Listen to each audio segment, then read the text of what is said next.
Okay, well, we're here with the 1957 General Electric Model 17T026.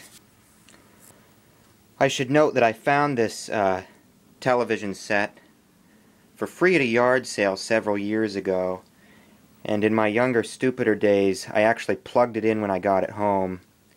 It worked. The picture would not hold. It had no vertical hold no matter how much adjustment you did. And then all of a sudden I heard some snapping, and I had some rudimentary knowledge at the time. I figured it might have been the high voltage cage. Now, this is the first time I'm opening it since, and it's been almost 3 years. And inside the high voltage cage, it actually looks pretty good. No dripping wax. It actually looks really good in there. I just want to note some dead shorted capacitors. This is a two-part electrolytic. This terminal on the right is dead shorted to ground. This is just a one-part electrolytic. This one is dead shorted to ground. These two read high resistance. Almost all the capacitors here leak, but they measure high resistance. And then this mica mold capacitor right here measures around 40 ohms of resistance, whereas those are measuring 1 or 2, the shorted electrolytics.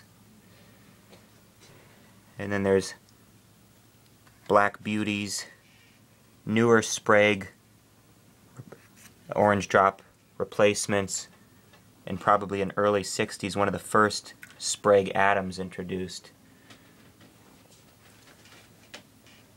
Almost none of the tubes are original, which makes me think this set was run very hard. There's the deflection yoke and the ion trap.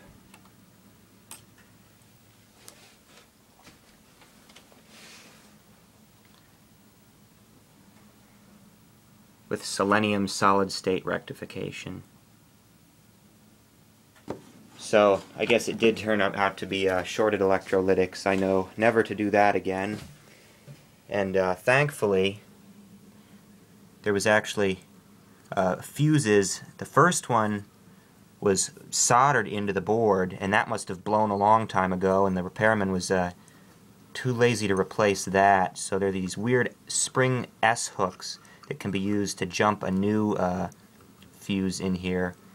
And I guess after a few minutes of repeated snapping, eventually that fuse blew, and I guess saved the set. The diodes appear to check out okay. They're selenium rectifiers that were typical of mid to late 50s television sets. I have no real tube testing equipment. This is a series string set, so I ended up testing just about it. Well, testing every tube for continuity before I actually pulled the chassis. And there's continuity across all the filaments, including the CRT. I mean, like I said, it did work, and thankfully that incident didn't harm this. Didn't appear to have harmed this set any more than blowing the fuse. So we'll see how this pans out after replacing those two really bad electrolytics. I'll replace them all. I will. And then that one really bad mica mold up in the top there. And we'll see how it goes. So moving right along with our examination of this set, we can see that by the late 1950s, or the mid to late 1950s on this 1957 set, General Electric had started making the switch to soldered circuit boards rather than hand-wired chassis. And RCA was doing the same thing at the time. I have another set, a 1963 RCA, black and white portable, and I don't know, the construction seems a bit flimsier. I've yet to really pull that one apart. I know that the RCA units had problems with the tube sockets breaking off and losing connection, and these seem to be a lot better wired in the back. They don't poke through they're soldered directly to the board, and the solder connections are a lot tighter. And whatever material they were using for the tube sockets themselves is in a bit better shape, because I've heard the RCA tube sockets just crumble after the years of heat and degradation of the plastic. So all in all, not too bad in this particular one, but I'd probably prefer chassis wiring. It's probably a lot easier to work on too, but not too many capacitors on the board that need to be replaced immediately. Just the filter can electrolytics we'll start with anyway.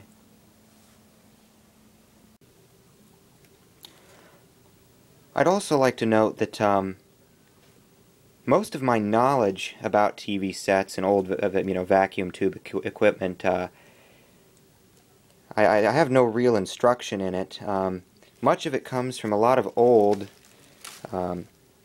popular mechanics type magazines and do-it-yourself kind of articles in these encyclopedia series, which are actually quite interesting. This particular one contains almost 50 or 60 pages about television troubleshooting, and it's fairly involved stuff. I guess they weren't sissies about do-it-yourself projects back in the day. So this has been a big help. I have a few other ones.